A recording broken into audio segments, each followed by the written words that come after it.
Good morning बच्चों। हमें उम्मीद है कि जो पिछले क्लास में हमने आपको समझाया था उसको समझ में आया होगा। आपको अगर किसी को कोई भी बच्चे को कोई भी परेशानी होगी तो वो हमसे ज़रूर पूछ लेगा। अब ये कोऑर्डिनेट का लास्ट फार्मूला है जो है त्रिभुज का क्षेत्रफल। त्रिभुज का क्षेत्रफल आपने देखा होगा कि इस तरह से भी लिखा है half x2 minus x2 x3 और इस तरह से लिखा है। लेकिन इस तरह से ना लिखकर एक हम आपको बहुत ही आसान तरीके से त्रिभुज का फार्मूला लिखना बता रहे हैं और चतुर्भुज का क्षेत्रफल का फार्मूला बता रहे हैं। दोनों आप इसी तरीके से याद कीजिए। सिर्फ आपको एक सूत्र याद करना है और बाकी आपको कुछ नहीं याद करना है। अलग अलग कोई भी फार्मूला नहीं याद करना। देखिए इसको याद करने के लिए देखिए अब सबसे पहले हम त्रिभुज के क्षेत्रफल का फार्मूला लिख देते हैं। त्रिभुज का क्षेत्रफल बराबर half x1 y2 minus y3 plus x2 y3 minus y1 plus x3 y1 minus y2। अब देखिए इसको याद करने का तरीका क्या है। ये त्रिभुज के क्षेत्रफल का फार्मूला है। इसको पहले हम आपको याद करना, क्योंकि आपको इसको रटना नहीं है, या आपको समझ के याद करिएगा तो आपको याद रहेगा। देखिए इसको याद करने का तरीका क्या है। देखिए आपने एक साइड x1 x2 x3 लिख दिया, फिर y1 y2 और y3 लिख दिया। ठीक है बच्चों। देखिए अब पहले हमारा क्या है x1 के साथ क्या है y2 माइनस y3। समझ गए बच्चों। देखिए y2 माइनस y3 x1 के साथ। फिर क्या आया हमारा x2 के साथ हमारा क्या आ गया। देखिए बच्चों, देखिए x2 के y1 क्या कहते हैं, हमारे पास क्या आ गया y2 माइनस y3 हो चुका है। अब इसके बाद हमारे पास क्या बचा x2 में देखिए कहाँ चला गया y3 माइनस y1। देखिए नीचे से शुरू हो रहा है। देखिए पहले x1 है तो यहाँ पर y1 गायब हो गया, तो हमारे पास क्या बचा y2 और y3। अब x2 है तो y2 गायब हो जाएगा, तो क्या हो जाएगा y3 और y1, ये यहाँ से यहाँ जाएगा। देखिए और ये अब क्या हो गया x3। अब x3 में हमारा क्या गायब होना चाहिए, x3 गायब होना चाहिए, तो हमारा क्या आ जाएगा y1 माइनस y2।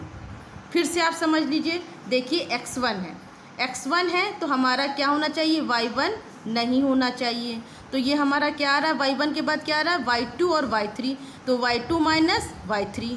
अब हमारा क्या आ गया x2 में हमारा क्या है y2 नहीं होना चाहिए, तो y2 के बाद हमारा क्या आ रहा है y3 माइनस y1। अब हमारा x3 आ रहा है, ये आ गया x3, तो x3 में हमारा क्या होना चाहिए y3 नहीं होना चाहिए, तो हमारे पास क्या आ जाएगा y1 माइनस y2। समझ में आ गया। अगर हम x1 ले रहे हैं तो y1 नहीं होगा, तो हमारे पास क्या बच रहा है y2 माइनस y3। जब हम x2 ले रहे हैं तो y2 नहीं होना चाहिए, तो मेरे पास क्या बच रहा है y3 माइनस y1। देखिए लाइन से जा रहा है पीछे से।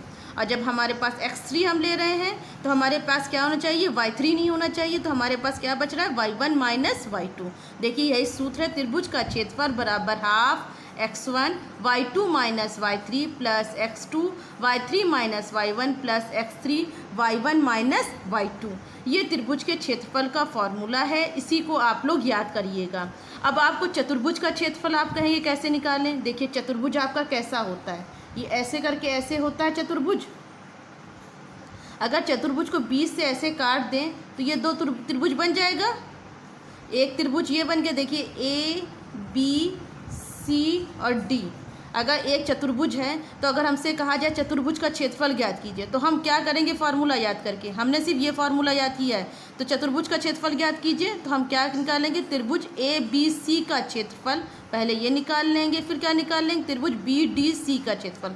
दोनों क्षेत्रफल निकल आएगा, दोनों को जोड़ देंगे तो हमें चतुर्भुज का क्षेत्रफल याद हो जाएगा, निकल आएगा हमारा। तो इस तरह से हमको सिर्फ और सिर्फ यही त्रिभुज के क्षेत्रफल का यही फार्मूला याद करना है, इसी को सिवा हमको कोई फार्मूला नहीं याद करना है।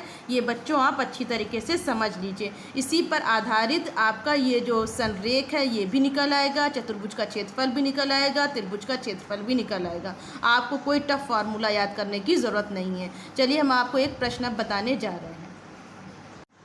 देखिए बच्चों, अब हम आपको एक प्रश्न बताने जा रहे हैं। बिंदुओं A 5,2, B 4,7 और 7,-4 से बनने वाले त्रिभुज ABC का क्षेत्रफल ज्ञात कीजिए। तो हमने त्रिभुज के क्षेत्रफल का फार्मूला देखिए आपको बताया है, half x1 y2 minus y3 x2 y3 minus y1 plus x3 y2 minus y1। और इसको याद करने का तरीका भी हमने आपको बता दिया, आपको रटना बिल्कुल भी नहीं है। तो देखिए अब हम यहाँ पर देखिए, सबसे पहले हमने आपसे कहा है कि कोई भी क्वेश्चन करने से पहले हम यहाँ पर लिख लेंगे यहाँ हमें क्या क्या दिया गया है। यहाँ पर देखिए सबसे पहले हम लिख लेंगे x1 x2 x3, क्या दिया है हमारा y1 y2 और y3 क्या दिया है, ये तीनों चीज़ हम पहले लिख लेंगे। देखिए x1 हमारा कितना है 5, x2 हमारा कितना है 4, x3 कितना है 7, y1 हमारा कितना है 2, y3 हमारा कितना है y2 हमारा कितना है 7 और y3 हमारा कितना है -4। देखिए अब आपको समझ में आएगा ये क्या है। तो अब हम कह रहे हैं त्रिभुज का क्षेत्रफल। तो त्रिभुज का क्षेत्रफल और फार्मूला बच्चों ज़रूर लिखिएगा। सबसे पहले ये दिखेगा कि क्या क्या दिया है, इसके बाद फार्मूला। त्रिभुज का क्षेत्रफल बराबर half x1 y2 minus y3 plus x2 y3 minus y1 plus x3 y1 minus y2, ये हमारा त्रिभुज के क्षेत्रफल का फार्मूला है। तो हमने त्रिभुज का क्षेत्रफल का फार्मूला लिख दिया। त्रिभुज का क्षेत्रफल बराबर half x1 y2 minus y3 plus x2 y3 minus y2 plus x3 y1 minus y2। अब देखिए हम सब चीज़ जहाँ जहाँ जो जो दिया है वो हम लिख देंगे। देखिए हाफ है हमारा और x1 हमारा कितना है 5, y2 हमारा कितना है बच्चों 7 और माइनस y3 हमारा कितना है -4। देखिए ब्रैकेट में करके हम लिख रहे हैं इस तरह से, प्लस x2 हमारा कितना दिया गया है 4 और हमारा x2 हमारा कितना दिया है 4, y3 हमारा कितना दिया गया है बच्चों, y3 दिया गया है -4 और हमारा क्या दिया गया है आपका माइनस, और y2 हमारा कितना दिया गया है 7। अब इसके बाद हमारा क्या दिया गया x3 हमारा कितना दिया गया है 7 और हमारा y1 कितना दिया गया है 2 और y1 हमारा दिया गया है 2 और y2 कितना दिया गया है 7। अब देखिए अब सबको मिला के देखिए हमारा क्या है, इसके बाद 4, x2 हमारा कितना है 4 और y3 हमारा कितना है -4 और y1 कितना है हमारा -2। तो ये 4 हो गया और -4 और -2 कितना हो जाएगा बच्चों -6। अब इसके बाद देखिए हमारा क्या बचा +7 और देखिए यहाँ पर कितना है हमारा 2 -7, 2 7 में से 2 का कितना बचा 5, लेकिन बड़ी गिनती का निशान क्या है माइनस, तो यहाँ पर कितना आ जाएगा -5। समझ में आ गया बच्चों किस तरह से हमने निकाला है। तो अब ये देखिए यहाँ पर कितना आ जाएगा हाफ और 5 को 11 से गुणा करेंगे कितना आ जाएगा 55 और यहाँ पर 6 चौक 24 -24 और 7 पंजे कितना हो जाएगा बच्चों 7 पंजे 35 और कितना हो जाएगा -35। अब इसको हल करेंगे हाफ, देखिए जो निशान एक जैसा हो जाएगा वो जुड़ जाएगा, जो अलग है वो अलग हो जाएगा। तो यहाँ पर कितना हो जाएगा हमारा 55 ये आ जाएगा और यहाँ पर देखिए कितना हो जाएगा, ये जुड़ जाएगा 5 4 9 और 3 2 5, 5 4 9 और 3 2 5 59 और ये कितना बचेगा बच्चों यहाँ पर हाफ 59 में से कितना बचा -4। तो ये कितना हो जाएगा बच्चों 4 × 4 2 × 2 2 × 2 2 दूनी 4 कितना बचेगा -2। तो हमारा त्रिभुज का क्षेत्रफल कितना आ गया -2 और त्रिभुज का क्षेत्रफल ऋणात्मक नहीं हो सकता, इसलिए त्रिभुज का क्षेत्रफल 2 वर्ग इकाई होगा। तो हम क्या लिखेंगे त्रिभुज का क्षेत्रफल ऋणात्मक कितना बच्चों ऋणात्मक नहीं हो सकता, त्रिभुज का क्षेत्रफल ऋणात्मक नहीं हो सकता। अतः त्रिभुज का क्षेत्रफल बराबर 2 वर्ग इकाई। 2 वर्ग इकाई। समझ गए बच्चों? देखिए फिर से हम आपको समझा दे रहे हैं किस तरह से हमने क्वेश्चन हल करना है। सबसे पहले हम लिखेंगे कि जो हमारे बिंदु हैं हम x1 x2 x3 लिखेंगे, y1 y2 y3 लिखेंगे। और त्रिभुज के क्षेत्रफल का फॉर्मूला क्या होता है? Half x1। हमने कहा अगर x1 रहेगा जो x के साथ रहेगा तो वो y में नहीं होगा, तो x1 है तो यहाँ पर क्या हो जाएगा y2 माइनस y3। x2 है तो क्या हो जाएगा y3 माइनस y1। और x3 है तो क्या हो जाएगा हमारा y3 नहीं होगा तो यहाँ पर क्या हो जाएगा y1 माइनस y2। फिर जो मान हमने जहाँ जहाँ रखना था वो रख दिया। फिर इसके बाद हमने क्या करना है कि सब मान को हमने रख दिया। और जब एक चीज़ याद ज़रूर रखिएगा, ऐसे इकट्ठा नहीं घटता है। जो 2 निशान एक जैसा रहता है उसको पहले जोड़ देते हैं, फिर जो अलग निशान होता है उसको घटाते हैं। ऐसे नहीं करेंगे 55 में से 24 गए फिर 24 जो आया उसमें से 35 घटा दें, इस तरह से नहीं होता। पहले जो 2 निशान एक जैसा वो जुड़ेगा और जो अलग होगा उसमें से हम घटा देंगे। इस तरह से -2 आ गया। और त्रिभुज का क्षेत्रफल ऋणात्मक नहीं हो सकता, अतः त्रिभुज का क्षेत्रफल बराबर 2 वर्ग इकाई। अब बच्चों हम आपको दूसरा प्रश्न बताने जा रहे हैं। अब ये हम प्रश्न बताने जा रहे हैं बिंदु P1 -1.5, 3 Q 6, -2 और R -3, 4 से बनने वाले त्रिभुज का क्षेत्रफल ज्ञात कीजिए। तो त्रिभुज का क्षेत्रफल ज्ञात करने के लिए हमने आपसे पहले क्या कहा है? सबसे पहले यहाँ पर हम लिखेंगे क्या क्या दिया गया है, x1 x2 और x3 और y1 y2 और y3। ये ज़रूर लिखिएगा बच्चों, ऐसे नहीं कि डायरेक्ट फार्मूले में रख दे, ये लिखना मस्ट है। x1 हमारा कितना है -1.5, x2 हमारा कितना है 6। देखिए लाइन से रहते चले जा रहे हैं, जो पहला वाला है वो x1 है। और x3 कितना है हमारा बच्चों -3। अब y1 हमारा कितना है 3, y2 हमारा कितना है -2 और y3 कितना है 4। अब हमारा त्रिभुज का क्षेत्रफल का फॉर्मूला लिख देंगे हम, हाफ x1। अब देखिए x1 है तो हमारा क्या आना चाहिए y2 माइनस y3। y1 नहीं होगा, y2 माइनस y3। अब क्या आ गया हमारा x2, तो x2 के साथ हमारा क्या आ जाएगा y3 माइनस y1। इसके बाद हमारा क्या आ जाएगा प्लस x3 के साथ हमारा क्या आ जाएगा y1 माइनस y2। ये हमारा त्रिभुज के क्षेत्रफल का फॉर्मूला हो गया। अब सब चीज़ें हमने इसमें पुट करनी है। x1 हमारा कितना है -1.5, y2 हमारा कितना है बच्चों -2 और कितना है y3 कितना है 4 -4।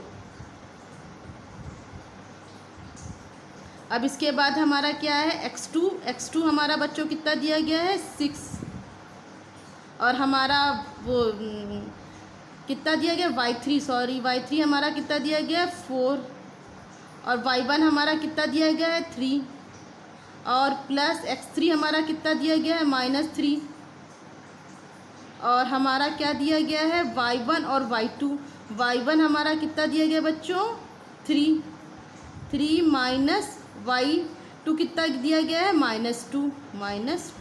अब सबको हम रख के हल करेंगे। हाफ -1.5, ये देखिए दोनों क्या हो जाएगा जुड़ जाएगा, माइनस दोनों का निशान है तो क्या आ जाएगा यहाँ पर कितना आ जाएगा बच्चों -6।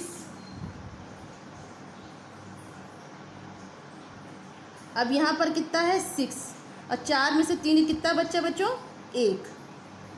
यहाँ पर कितना है +-3 और यहाँ पे देखिए बच्चों क्या दे, ये जुड़ जाएगा 3 और 2 कितना हो जाएगा 5। अभी कितना हो गया हाफ। अब देखिए इसको गुणा करेंगे, -1.5 को -1.6 से हम गुणा करेंगे तो कितना आ जाएगा बच्चों देखिए 6 पंजे कितना हो जाएगा 30, तो 6 का नाम 6 और 3 कितना हो जाएगा 9, तो और माइनस कितना हो जाएगा प्लस, तो यहाँ पर कितना आ जाएगा 9 और ये 6 का नाम 6। अब ये देखिए यहाँ हो जाएगा 3 पंजे 15 और -15 हो जाएगा -15 देखिए ये हाफ, अब देखिए क्या आ जाएगा 15 माइनस 15, अब देखिए 1 प्लस 15 1 माइनस 15 तो हमारा कितना आ जाएगा 0, हाफ और 0 तो कितना आ जाएगा 0। जब अगर हमारा 0 आ रहा है तो अगर त्रिभुज का क्षेत्रफल 0 आ रहा है तो उसके शीर्ष कैसे हो जाएंगे संरेख। त्रिभुज का क्षेत्रफल अगर 0 है तो समझ लीजिए ये संरेख के लिए फार्मूला है। अगर त्रिभुज का क्षेत्रफल 0 है तो शीर्ष कैसे हो जाएंगे त्रिभुज के संरेख। त्रिभुज का क्षेत्रफल 0 है इसलिए इसके शीर्ष कैसे हो जाएंगे संरेख। अब इसको हम यहाँ पे लिख दे रहे हैं, त्रिभुज का क्षेत्रफल 0 आया है, अतः त्रिभुज अतः शीर्ष कैसे हो जाएंगे, अतः शीर्ष संरेख होंगे। तो आप समझ गए हैं संरेख के लिए क्या लिमिट है। संरेख का अगर कहा जाए कि सिद्ध कीजिए कि ये अगर 3 पॉइंट दिए गए हैं, कहा जाए कि ये सिद्ध कीजिए कि ये संरेख है, तो संरेख के लिए क्या करेंगे, त्रिभुज का क्षेत्रफल निकाल के अगर हम 0 दिखा देंगे तो हम कह देंगे कि ये कैसा है संरेख है। तो त्रिभुज का क्षेत्रफल अगर 0 आता है, इसीलिए ये क्वेश्चन हमने आपको लेके 0 दिखाया है कि त्रिभुज के क्षेत्रफल अगर 0 है, संरेख के लिए क्या कंडीशन है, त्रिभुज का क्षेत्रफल कैसा होना चाहिए 0 होना चाहिए। तो अगर कहा जाए कि सिद्ध कीजिए कि क्या कहते हैं ये बिंदु जो हैं वो संरेख हैं, 3 बिंदु दिए गए हैं और कहा जाए सिद्ध कीजिए कि ये संरेख है, तो संरेख है तो सबसे पहले हम क्या लिख देंगे, त्रिभुज के क्षेत्रफल की जगह पर क्या लिख देंगे 0 लिख देंगे और फिर इसी तरह फार्मूला लिख देंगे। समझ गए बच्चों। तो ये 2 क्वेश्चन हमने आपको बताया है, बहुत ज़्यादा नहीं बताया, थोड़ा सा ही बताया है, लेकिन जो क्वेश्चन हम आपको बता रहे हैं ये बहुत इंपॉर्टेंट सारे क्वेश्चन हैं। अगर इन्हीं क्वेश्चनों को आप कर लेंगे तो आपका बहुत हद तक सिलेबस कवर हो जाएगा। इस क्वेश्चन में अगर किसी को कोई भी दिक्कत आएगी तो वो हमसे किसी वक्त कैसे भी पूछ लेगा। ठीक है बच्चों।